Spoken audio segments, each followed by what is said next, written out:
Hello. তো আমার একটি ছোট্ট ভিডিও নিয়ে আবারও চলে আসলাম। আসলে এটা সেরকম কিছুই ভিডিও না। তো সামনেই দেখতে পাচ্ছ অনেক ধরনের খেলনা। আর এই যে আমার মেয়ে খেলা করছে। আসলে খেলনাগুলো দেখে না নিজের ছোটোবেলার কথাটা মনে পড়ে গেল। আমি যখন ঠিক ছোট ছিলাম, এই পৌষ সংক্রান্ততে আমাদের এখানে একটি মেলা হয়, যেখানে এইসব মাটির খেলনা খুব সুন্দর পাওয়া যায় আর কাঠের জিনিস।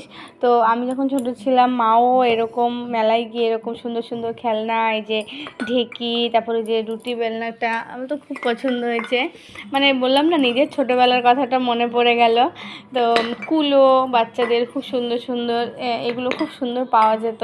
তো মা তো আমাকে এনে দিত। আর আজকে আমি যেতে পারিনি, আবার আমার মাই আমার মেয়েকে এসব এনে দিয়েছে। তো মায়েরও ভীষণ ভালো লাগছে। মায়েরও আজকে, মাও কথাটা বলছিল যে দেখ, কিছু বছর আগে তোদের এনে দিতাম, আজ তোর মেয়েকে। তো সত্যি মেয়ে হলে না, মানে নিজের ছোটোবেলাটাকে ফিরে পাওয়া যায়। তো আমার মেয়ের মধ্যে দিয়ে সত্যি আমি আমার ছোটোবেলাটাকে সত্যিই আমি ফিরে পাই মাঝে মাঝে। কারণ ও ঠিক আমার মতো একটু খেলতে ভালোবাসে। তো আমিও সারাক্ষণ যখন বসে বসে ওর সাথে খেলা করি না, তখন কিন্তু সত্যি আমার নিজের ছোটোবেলাটাকে মনে পড়ে যায়। তো যাই হোক, তো দেখো কেমন হয়েছে খেলনাগুলো, অবশ্যই কিন্তু কমেন্টে জানিও। আর তোমরাও কারা কারা এরকম সুন্দর সুন্দর খেলনা দিয়ে খেলেছো জানিও। টাটা।